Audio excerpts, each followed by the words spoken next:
Hello, my friends. There is always space for you here. Welcome to my channel. I'm Jeanette at Make Sweet Memories, and today I have a bunch of Christmas pictures, probably just like you. And I'm starting to print and get things ready. And what I do myself is I put all of my Christmases together in a scrapbook. And that way I can just pull out that book and it kind of becomes my favorite decoration. People gravitate to that every year when I put it out. They want to see what the kids look like last year and how people have changed and some of the fun things that we did. But each year I need to divide it with kind of a title page so we know where we're at. So I have this fun idea that I wanted to share with you. You can do it just like me. You can take it and tweak it and make it your own. But I just thought it would be fun to jumpstart the year with a fun idea. So let's jump in. So one of my favorite scrapbooks is my Christmas album. I just love putting multiple years of Christmas into one book. And my mom's birthday is Christmas Eve, so we always have a lot of things to celebrate. I make it a goal to get my Christmas pictures in by the end of January. And that way I can feel really good that I have one album that's up to date. So that's always my goal. This year was a little crazy. I hurt my knee going up the stairs, and so I was bedridden for a while. I got the stomach flu and I got a head cold. So I don't have as many pictures as I normally do. And if you find yourself in that position for a Christmas, it's okay. Just write a bigger story. There's lots for me to write about.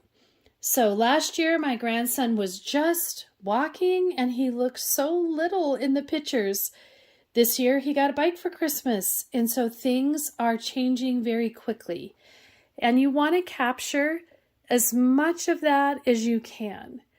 And even if there are no children in your celebration, there's a lot of things that can be documented that are personal to you, that have meaning for you, and bring more joy into your life. So I highly encourage you to create a Christmas album. So I purchased this years ago and I love the cover. It's so pretty.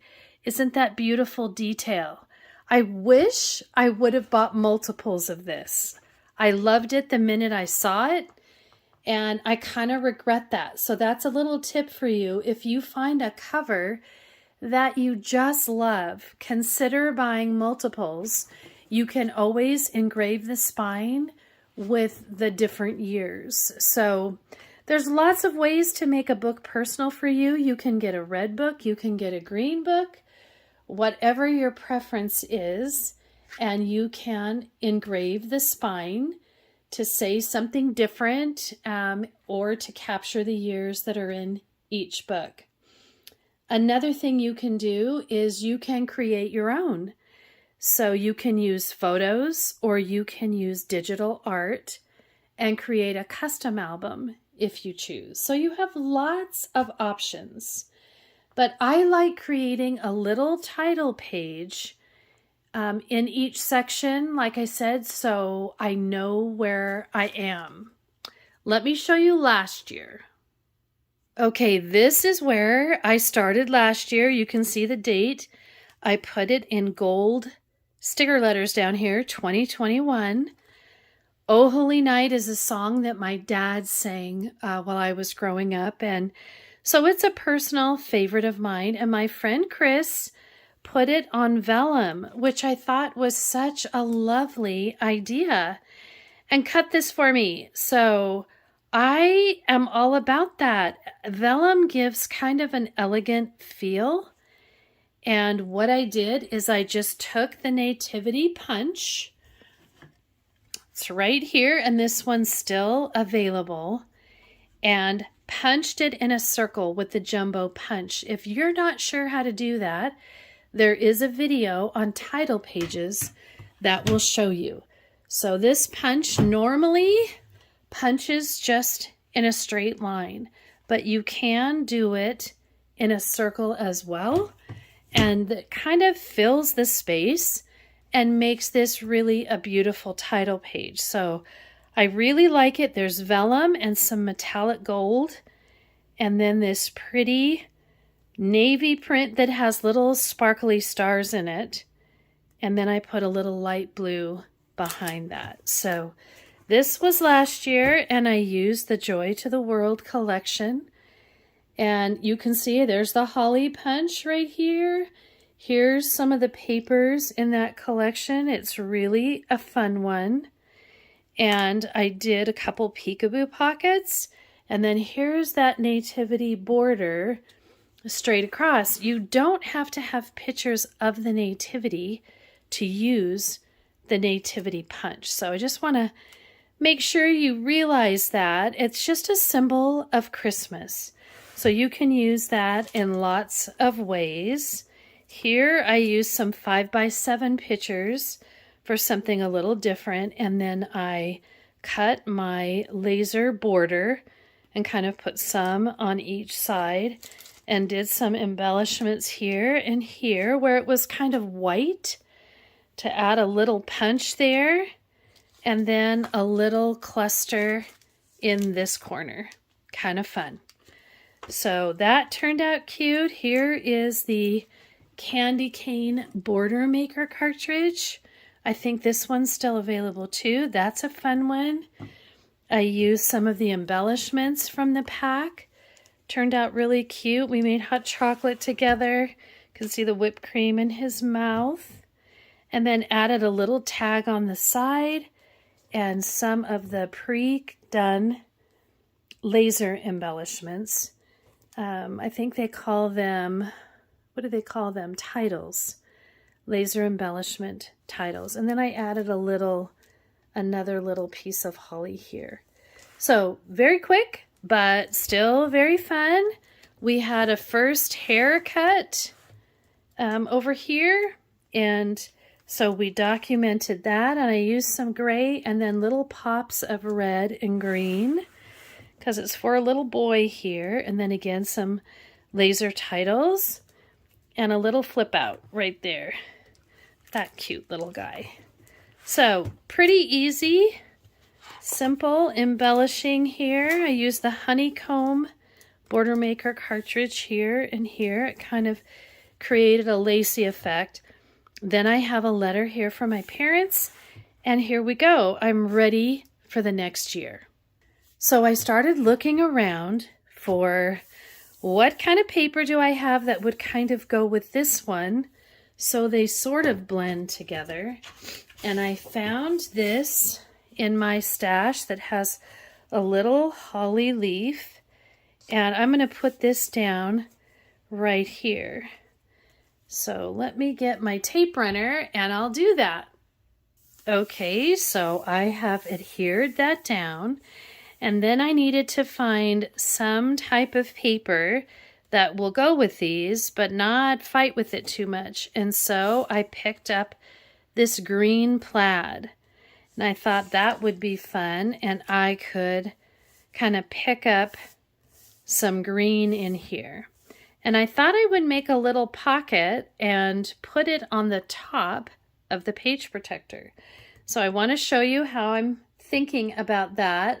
I did get the damask floral punch, and I wanted to use that. And this is kind of a elegant looking punch. So I thought this would work with both of these right here. I wanted to show you what a pretty pattern this makes. Now I could use it as a frame. You can see that silver line. I want to make sure the camera picks that up. There's a long silver line here on either side. So if you're wondering if your punch is a frame punch, that's what you need to look for, that silver line, and that will tell you, if you choose to, you can make a perfect frame that goes all the way around. Today, I'm just going to cut 2 strips. So if you're not sure how to use a punch like this, take a look at the video on punches that I have here on my channel, and it will talk about the different punches and how to use them. But we're just going to make some strips, and I chose a red paper that kind of blends with the paper on the opposite side. There's lots of shades of red, okay? And sometimes that can be tricky. But I just wanted to get, look how pretty this is. Let's push that off. I just wanted to get this nice lacy edge. I just think that looks so elegant. And I had someone recently say, why would I need repositionable tape? And so I wanted to show you, this is why. Sometimes you get designs that have very intricate little pieces, and it can be rather cumbersome to take your regular tape runner and try to get all of that adhered. So let me show you how repositionable tape works. When you're using repositionable tape, it comes out of the dispenser like teeny tiny little dots instead of the long little strips. So I can just go like this and cover my design really quickly without worrying about trying to go in between all of those little delicate pieces. Okay, oops. So I don't know if you can see kind of right here how all those little dots are. And you can see it's a little bit shiny in here in some places where the adhesive is. But I can easily just take my finger and take care of those. So watch what I do here. I can line the side. And if I don't get it exactly straight on the first time, like I can see, it's a little bit shy there. Then I can pick it up without it ripping the paper, and I can adhere it back down. So, I mean, honestly, it's a dream. And when I first heard of it, I thought, I don't want it to reposition. I want it to stay. But it will harden and stay just like the regular adhesive within a day or two. So it's not going to be shifting around on you. Another option could be the precision point adhesive, which is a liquid adhesive, and you could dot that on. But honestly, that takes longer for something like this. So I would use repositionable tape. Now I'm going to take the same thing on the other side and use my repositionable tape and just tape down this cute little border. And if anything shows through on the other side, usually you don't even notice it, but if it does and it bothers you, then you can just rub it off with your finger. So I'm just going to line it up against the jeeped edge and see how I do there. That's pretty good. Okay, I like the look of that, and it kind of blends with this edge here. So that's where I'm going with this. I'm going to take a sheet of vellum from this pack. This Creative Memories produced years ago. There's a little spot on that one. And it's about a 10 by 12 inch sheet of paper. So I'm going to start with this. I do like the elegant feel that you get when you use vellum. I'm going to make it about 7.5 inches wide and about 6 inches high. Okay, and that cuts pretty easily. Then I'm going to take my straight blade out and put in the scoring blade.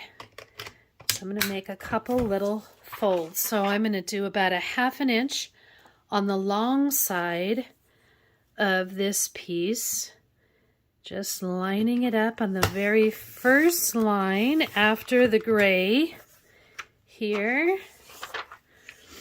Give that a good crease right there, and then do it again on the other long side.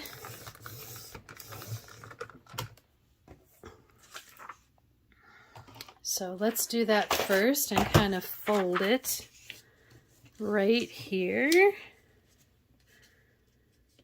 So you've got about a 1/2 inch on either side here, and give it a good crease.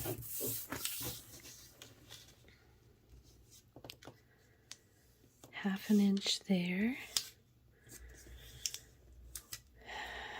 Here. Okay, now we're gonna crease it so we can fold it in half like this and make ourselves a little pocket. So if this is 7.5 inches, isn't that where we are? Yeah, 7.5. Then the center point would be about 3.75.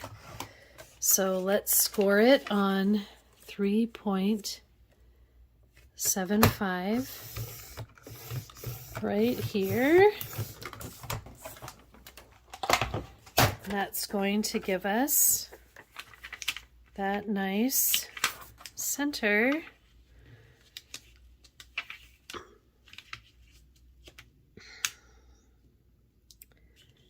Right there.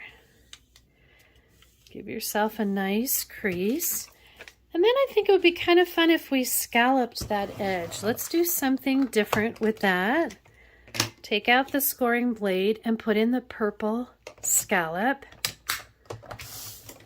And let's just cut the edge right here.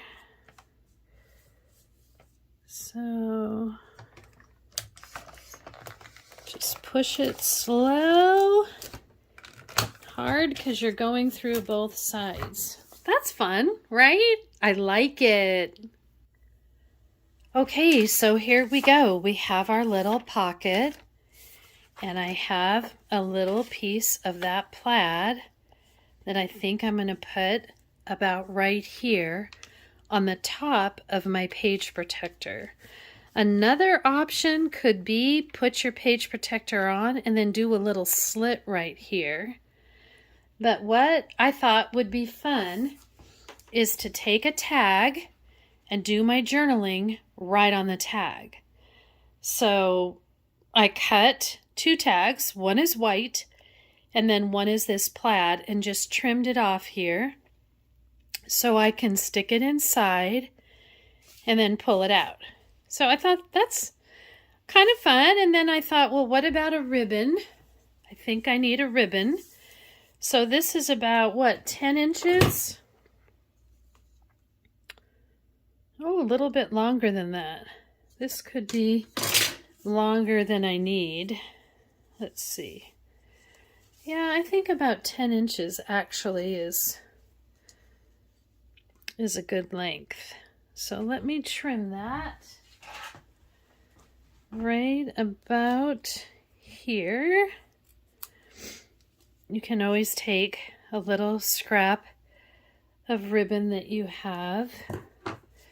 I like to collect ribbon too. And then fold it in half. I kind of notched the edges here. And I'm going to fold it, stick it inside this, and then open up the little loop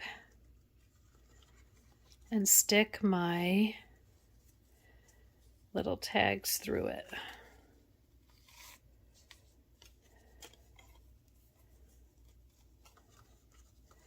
So kind of just stick both your ends underneath that little loop, and then just softly kind of pull that down and you have a cute little tag right there. Might trim this off just a little bit more too. So just trim it to fit what works for you. All you need to do is have something here to hold on to. And then you can pull it out, right? That's a little bit, I don't want it to go over the page, so I'm going to do that one again. Just fold your ribbon in half and trim it up on an angle. And you've got it. So in looking at this here, I'm thinking I want to cover something right here. So I pulled some embellishments from the seasonal sightings pack, and I think this one's a cute one. And then the word believe, I found that in my stash, and that kind of brings in both greens and both greens here. So I think that looks really cute. All right, so that's where I'm headed with this. I'm going to put my page protector on and then slip this in. So if you want to see the finished product, hop over to Instagram and you can see it. But I think this turned out really cute. I will either put 2022 down here, or I may end up putting it right here. That could be cute too, right on top of the vellum. So this will be my title page for this year, and I think it turned out really cute. If you enjoy these videos, let me know by giving me that magical thumbs up button and sharing the love with your friends. I love it when you share my videos with your friends or on Facebook. And if you'd like to know when I'm going live or when a new video is released, then click on the bell when you subscribe to my YouTube channel. And then you'll be notified whenever a new video comes out. I am on Facebook and Instagram as well, so like and follow me there. When you're on both platforms, then you won't miss anything. I wanted to show you, I've slid on the page protector here, and a couple of little tips. I did use the Vellum tape runner so that it wouldn't show through. And I should have done it, I guess, when I was actually adhering, but I put it here, and then underneath this spot. So I grabbed another one here just to show you. So I adhered on the back right here so you couldn't see, and right here, and then I put a little bit right here to kind of shut up this fold and be able to still slide the tag in. So I hope that makes sense, right? You just want to adhere underneath these folds, and then you don't see through. The vellum really does a good job of being pretty transparent, but this way you don't see adhesive, and I kind of like that look. And then I put one of the little embellishments here so I can slide it in and it kind of pops right there. And then I do think I'm going to put my sticker numbers right here for 2022. So just a few tips in adhering with vellum. It's a good idea to use the vellum tape if you've got it. You can see that the refills are different colors, but I like to keep a dispenser labeled with my different adhesive in it. I just find it helpful. So it's always better when we scrapbook together. So thanks for joining me today. I am excited about next year. I have some ideas. So there are good things coming in 2023. So stick with me. There's a lot to look forward to. Happy New Year and happy scrapping.